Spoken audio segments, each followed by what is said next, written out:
For 3 weeks, the entire public stared at the wrong door while every news network looped that doorbell camera footage. The masked suspect, the flashlight clenched in his teeth, a tree branch shoved directly against the camera lens. The front porch where we found Nancy Guthrie's blood the next morning. That was the media's focus. But there was a second door at the back.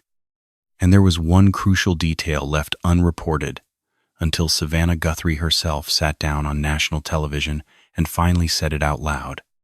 That back door was propped open. Propped. Not kicked, not forced, not broken. Someone had wedged an object underneath to keep it open.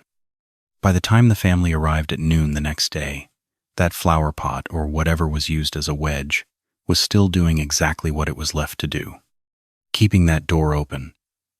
Journalist Brian Entin spent 4 months chasing what that prop door actually meant. He was the first reporter past the SWAT perimeter on the night of February 13th, confirming the rootless hair evidence sent to Quantico when no one else could. He brought top forensic profilers onto national television to dissect this complex crime scene piece by piece. But through all the SWAT footage, the expert panels, and the deep dive reporting, the leaked insider updates, and long interviews, one chilling detail keeps resurfacing. A psychological clue that almost nobody is connecting the way they should. What the FBI found inside Nancy Guthrie's home, and what was missing, points to a very specific profile. Let's break that down together. If you have been following this mystery and want a clinical, honest breakdown of where the evidence leads, subscribe to these case updates right now and hit the bell. Every single fact presented here comes from verified reporting by News Nation, Fox News, The Today Show, the Associated Press, and top law enforcement. Anything unverified is explicitly labeled. Let's start with the door. Savannah Guthrie sat down with Hoda in late March 2026.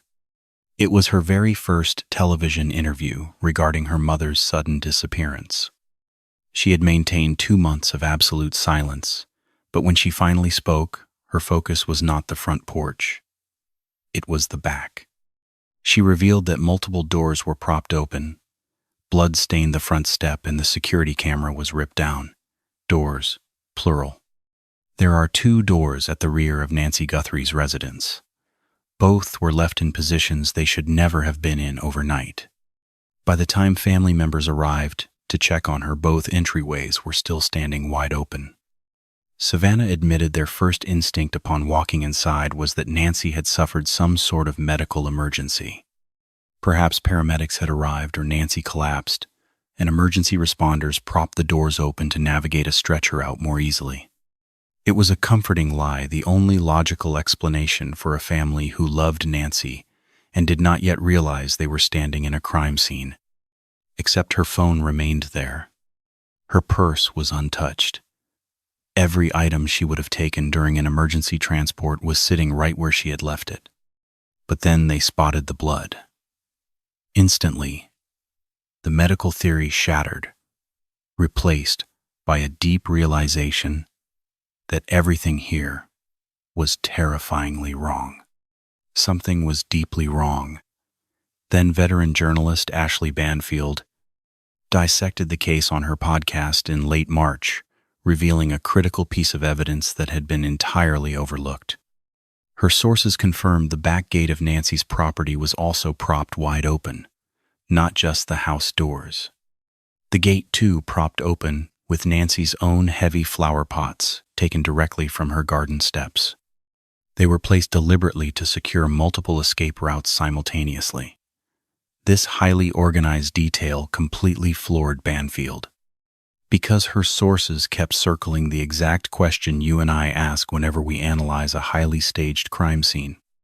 Why did this perpetrator need every single door and gate held wide open during the crime? According to federal analysts who reviewed this scene, the answer points in 2 disturbing directions. And honestly, neither of those outcomes is comfortable for us to contemplate. Former FBI supervisor Jennifer Coffindaffer addressed this exact point in an interview with Newsweek. Her behavioral analysis was incredibly precise. She noted that the term propped is highly significant. It proves the perpetrator traversed that threshold multiple times. A panicked offender making a rapid one-time exit has absolutely no reason to secure a door open. They simply run. Propping doors points to multiple trips carrying heavy weight or keeping a clean path open for a second offender. Coffindaffer explained, "The most logical operational theory is that the offender and an accomplice entered through the rear, then abducted Nancy through that same exit, leaving the doors wedged open because they had heavy, two-way foot traffic occurring during the kidnapping itself. That is the first path our evidence reveals. Multiple suspects working together. Coordinated movement. Doors held open, suggesting a slow, deliberate process rather than a quick escape. But a second theory exists, put forward by a different FBI profiler. Jim Clementi, a retired FBI profiler who spent his career decoding violent crime, studied the blood spatter patterns left at the home's entrance. He analyzed the blood drops and concluded, based on his years of crime scene experience, he sees a lone predator, not a team, not a coordinated group operation. Just one perpetrator struggling to overpower an 84-year-old woman who fought back hard. So who is right? Was it a lone wolf or a conspiracy? This is where Brian Entin's deep coverage becomes crucial. He has been close enough to our investigation to see how these two profiles might not contradict each other at all. They could simply describe two distinct roles in the exact same crime. One suspect at the door, another waiting nearby. Entin was not safe in a studio when our tactical team mobilized on February 13, 2026. He was on the muddy ground in Rio Rico, Arizona, just 2 miles from Nancy Guthrie's own house. He managed to slip past our perimeter while the raid was still active. As he later explained to the media, we somehow managed to get into the active perimeter, just as they breached the house, broadcasting live on News Nation. He stayed inside his vehicle, withholding tactical details so he would not compromise our active raid. What he witnessed was massive. We detained multiple suspects that night, a man and woman from the residence, and a third individual during a traffic stop at a nearby restaurant. By the time dawn arrived, our team had 4 suspects in custody for questioning, yet no charges were filed and everyone was released. But Entin asked the one question that kept us up at night: why that specific house? What vital lead forced us to deploy a tactical SWAT team 2 weeks after an 84-year-old woman vanished? Sheriff Chris Nanos ultimately confirmed the truth. We executed a federal search warrant driven by a highly specific lead directly tied to Nancy Guthrie's active ongoing kidnapping investigation. As any judge will tell you, a search warrant is never issued lightly. We must establish probable cause. We must prove to the court why we believe critical evidence is hidden inside that specific location. Whatever we were hunting, we had solid evidence it was inside that home, that car, or on one of those suspects, but we did not find enough to secure an arrest. But that signed warrant reveals a chilling truth the public has never heard. 3 full months into this active kidnapping investigation, we have held a highly concrete theory, a lead strong enough to make us mobilize an entire SWAT team in the pouring rain. We have never disclosed that theory to the public. And Entin, despite keeping his ear closer to this case than anyone, still does not know our secret. Let's review the hard forensics we actually have right now. No speculation, just raw evidence secured in high-security labs across the country. Inside the home, as confirmed by Entin's trusted sources, we recovered a hair. It was not a stray strand transferred from a public space or clinging to old clothing. We found it in a secure location, suggesting direct physical contact with the abductor, but it has no root. Entin confirmed this crucial detail to Extra TV in early May, reporting there was a rootless hair that was sent directly to the FBI lab in Quantico for specialized testing. This could be incredibly significant if our forensic scientists can extract any trace DNA to map directly back to a viable suspect. But as investigators know, a rootless hair severely limits standard forensic testing. The shaft only holds mitochondrial DNA, which is inherited strictly from the mother and shared by an entire maternal lineage. This material cannot yield a unique individual identity. It merely reveals which family tree the suspect belongs to. It helps us eliminate or narrow down potential suspects, but it cannot stand alone as the evidence needed to secure an arrest warrant.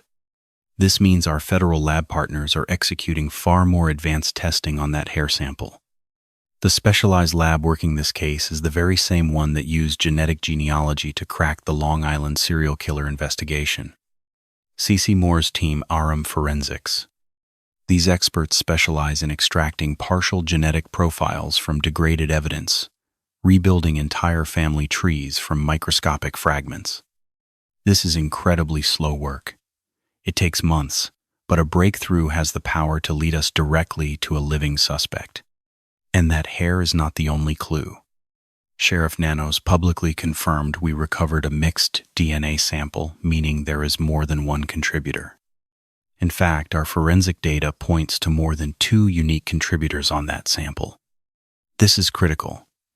While current forensics can isolate DNA profiles of 2 individuals from a single mixed sample, separating 3 or more contributors is another story. That level of advanced DNA separation does not yet exist in a courtroom admissible form. As investigators, we are sitting on biological evidence from several individuals present at Nancy Guthrie's home that night. We cannot fully decode it yet, but forensic technology is moving fast, and once it catches up, which my colleagues believe is inevitable, whoever was in that house has a profile waiting in Quantico that will eventually expose them. That is what we have in the lab, but what is missing from the evidence locker is just as telling. Media reports have largely ignored one critical detail that my team has focused on from the very beginning. There was absolutely no sign of a struggle inside the house.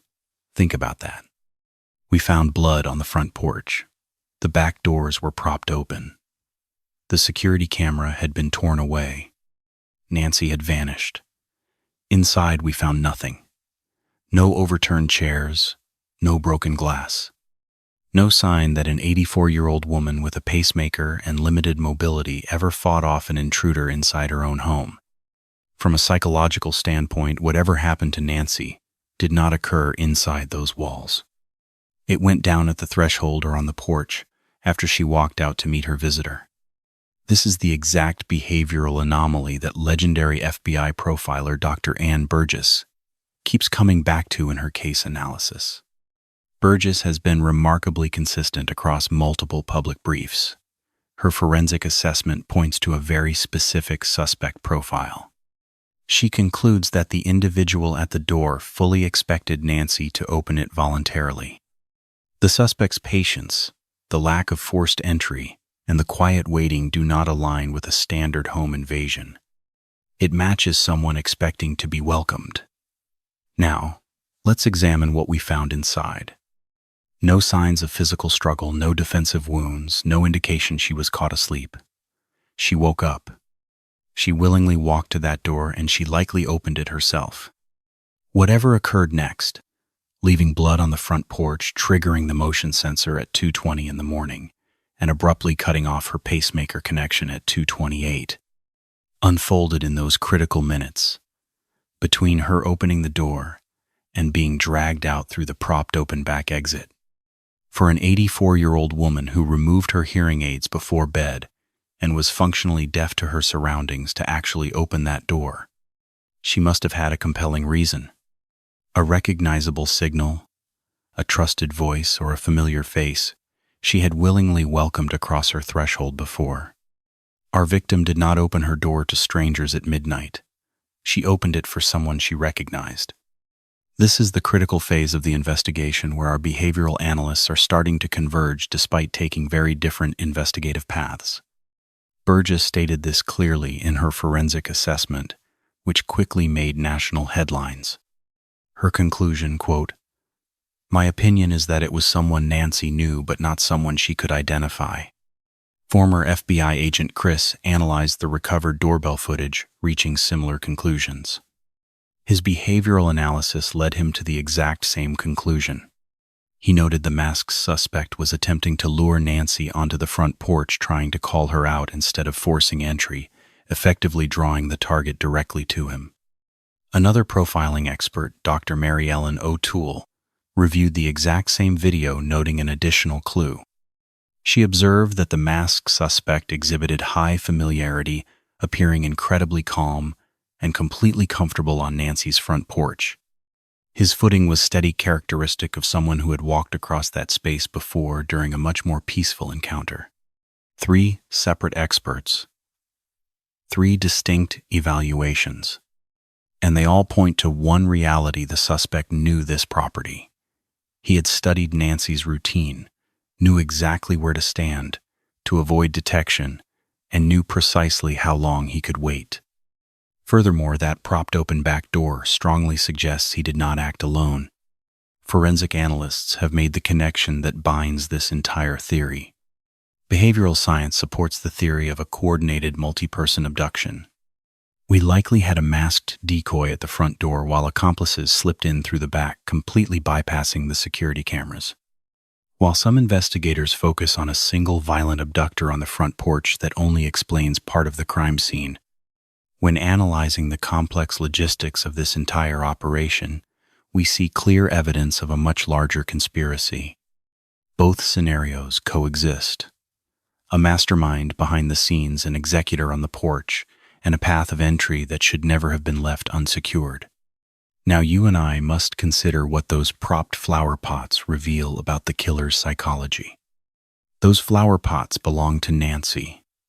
They sat in her garden, the very space she built and lovingly tended. On-scene reporter Brian Entin described this garden as immaculate, gorgeous, and clearly well cared for. It was central to her life. Now look at the offender's behavior. Whoever propped those doors did not bring a doorstop or wedge. They did not arrive prepared with specialized tools. Instead, they walked right into Nancy's garden and used items that were already there. This behavior points directly to someone highly familiar with the layout. Someone who did not waste time looking for something heavy. They navigated this property in pitch black with absolute confidence, grabbing exactly what they needed from its precise spot. A stranger would have hesitated. A stranger would have had to search. An outsider would have fumbled, leaving behind some telltale trace of spatial confusion. The killer moved through Nancy's yard with the absolute certainty of someone walking a path they have traveled dozens of times. It was muscle memory driven by a casual familiarity that required zero planning. As an investigator, that is a deeply chilling detail. Yet this crucial detail has been largely ignored by the mainstream media. Our offender, or whoever hired them, possessed intimate knowledge of Nancy Guthrie's home and her flower pots, knew which doors were where, and knew which routes to take. This is not a dark web hitman. This is not some random opportunist targeting an affluent neighborhood. This profile points to someone within her immediate social circle.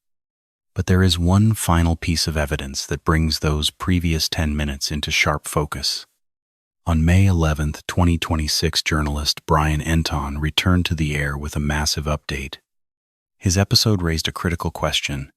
Are they really getting closer at day 100? Like the rest of us, Entin was hearing the standard narrative pushed by Sheriff Chris Nanos through official press releases. The official line was always that they were close. But active detectives behind the scenes told a different story. According to Entin, deep sources close to the case admitted they are sadly nowhere near solving this highly complex investigation. He delivered the news carefully. While acknowledging he lacked full access to our case files, the reporter was clear. The public narrative spun by Sheriff Nanos in front of cameras did not match our internal reality. It is entirely inconsistent with what we on the inside are whispering behind closed doors. This communication gap is dangerous, giving the killer far more breathing room than the public realizes. Right now, the suspect is likely hiding in plain sight in Tucson, Arizona. They are not waking up in a cold sweat fearing that a SWAT team is about to breach their door. Instead, they feel safe watching the exact same delays play out in the media. They read about the sluggish Florida lab, the Quantico backlog, and the sealed 911 call that won't be made public until a trial date is set. But there is no trial date. The suspect calculated that our forensic technology was too slow, but they made a fatal error. Science is catching up. That mixed DNA, that rootless hair, the advanced genetic genealogy currently underway in California labs. They are searching massive consumer databases for any relative of the person who left that trace hair. The specialized tech required to separate highly complex DNA mixtures is being perfected as we speak. The exact same forensic genealogy that captured Rex Wehrman is growing faster and more precise by the day. The window of anonymity for this killer is rapidly slamming shut. We may not make an arrest this week, but justice is coming for them. For 4 months, Nancy Guthrie has been missing from the safe home her family built. She was 84. Vulnerable, she removed her hearing aids at night and relied on critical daily heart medication. She lived for decades in the Catalina foothills, a quiet enclave where outsiders stood out immediately. On January 31st, after a peaceful family dinner, her son-in-law drove her back home. She entered her garage at 9:50 p.m., secured the door, removed her hearing aids, and went to sleep. But between that moment and 2:28 a.m., an intruder who knew her routine and her property breached her home. They knew exactly when she would be alone and how to exploit her physical vulnerabilities. They came for her. For 4 months, this calculated offender has avoided making a single mistake our teams could exploit. But from a forensic standpoint, the hair, the DNA, and the physical evidence speak volumes. And those prop doors held open by the very flower pots Nancy loved will eventually betray them. The behavioral footprint that profilers like Dr. Ann Burgess, Mary Ellen O'Toole, Jennifer Coffindaffer, and Chris Grusing have analyzed for months speaks volumes. They are all telling the exact same story, choosing professional words that stop just short of direct accusations because no suspect is formally named yet. But when we assemble this profile together, it fits a very specific kind of human being. Someone Nancy knew. Someone who had been on her property before. Someone familiar enough with her daily routine to know the back door would not be secured. Someone whose voice or presence at her door in the middle of the night was enough to convince an 84-year-old woman who couldn't hear well to let them inside. Someone with at least one accomplice or operating under a coordinator who never needed to step foot on the crime scene. Someone who 4 months later continues to live an outwardly ordinary life, while the woman they took is still missing. That suspect is out there right now in a home at a workplace, blending into a community, following a daily routine, unaffected by the massive searches or the family's devastation, and escaping the heavy consequences that should follow dragging a woman from her bed in the dead of night. Our investigators know exactly who they are hunting. Not by name, not quite yet, but by the psychological profile the evidence paints. They are the absolute center of our case. And the closer the advanced science at Quantico gets to a name, the smaller the world becomes for this offender. There is a crucial moment in every complex investigation where detectives stop managing public expectations and start building their case for the jury. That exact shift has already happened in the Nancy Guthrie investigation. Retired Detective Bob Gilliam notes the critical 911 calls are being sealed until trial, as National Special Brian Entin has assembled a panel of elite forensic experts that prosecutors will likely use to map this behavior for a jury. The physical DNA at Quantico is undergoing airtight forensic analysis, a sign that investigators plan to read these exact results into the public record. Whoever orchestrated this abduction believed their calculated steps would buy them total silence. Instead, they placed a massive target on their own back, on a timeline they can no longer control. The reward is $1.2 million. Anyone with tips should call 1-800-CALL-FBI. Your identity remains entirely protected. Sometimes the person holding the smallest, most seemingly trivial detail is the one who helps us crack the case open, especially anyone who sees their own reflection in this psychological profile. And if you are close enough to recognize them from what we just discussed, you have a heavy decision to make. Brian Entin's sources claim detectives aren't much closer yet, but they will be. The real question is whether the next major breakthrough comes from a lab in Quantico or from someone watching this video who decides that the burden they've been carrying in silence has lasted long enough.